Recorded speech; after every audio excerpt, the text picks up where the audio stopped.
Untuk menjadi Kasim Kaisar Cina, seorang pria harus dikebiri sehingga nafsu seksualnya hilang.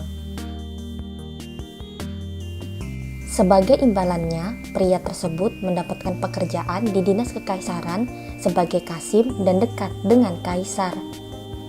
Namun, nasib Kasim terakhir Cina berikut tidak seberuntung Kasim-Kasim Cina sebelumnya. Melansir Reuters, Sun Yao-ting merupakan Kasim terakhir Cina yang disiksa dan dimiskinkan di masa muda. Sun juga dihukum pada masa Cina revolusioner karena perannya sebagai budak kaisar. Tetapi akhirnya Sun dipuja dan dihargai sebagian besar karena menjadi peninggalan unik sebuah sejarah hidup. Sun memiliki cerita tentang ritual berliku-liku di kota terlarang.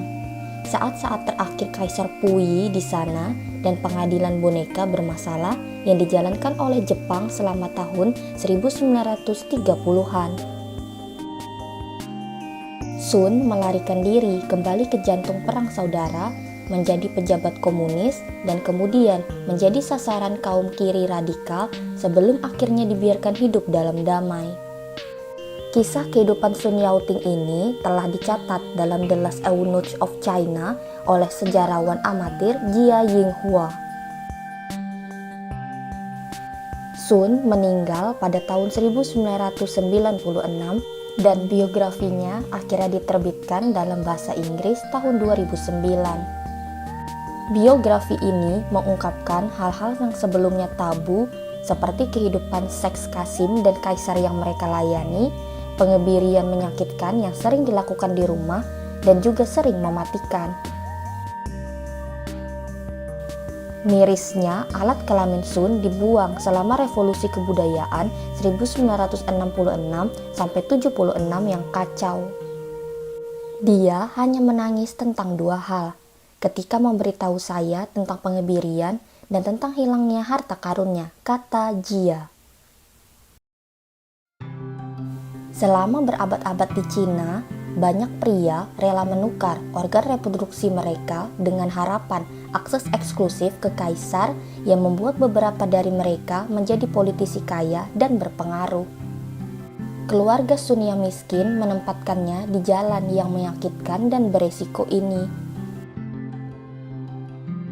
Harapannya, suatu hari Sun mungkin dapat menghancurkan tuan tanah desa pengganggu yang mencuri ladang mereka dan membakar rumah mereka. Ayahnya melakukan pengebirian di tempat tidur rumah mereka yang berdinding lumpur, tanpa obat bius dan hanya kertas yang direndam minyak sebagai perban. Sebuah pena bulu angsa dimasukkan ke dalam uretra Sun untuk mencegahnya tersumbat saat lukanya sembuh. Sun tidak sadarkan diri selama 3 hari dan hampir tidak bisa bergerak selama 2 bulan.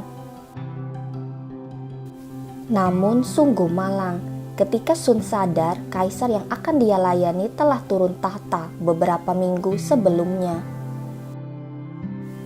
Mantan kaisar muda yang turun tahta itu akhirnya diizinkan untuk tinggal di istana. Sun menjadi pelayan permaisuri ketika keluarga kekaisaran diusir begitu saja dari kota terlarang, mengakhiri tradisi berabad-abad dan impian Sun. Banyak Kasim melarikan diri dengan harta istana. Tetapi Sun bertahan untuk kelangsungan hidup politik yang ternyata menjadi alat yang lebih baik untuk bertahan.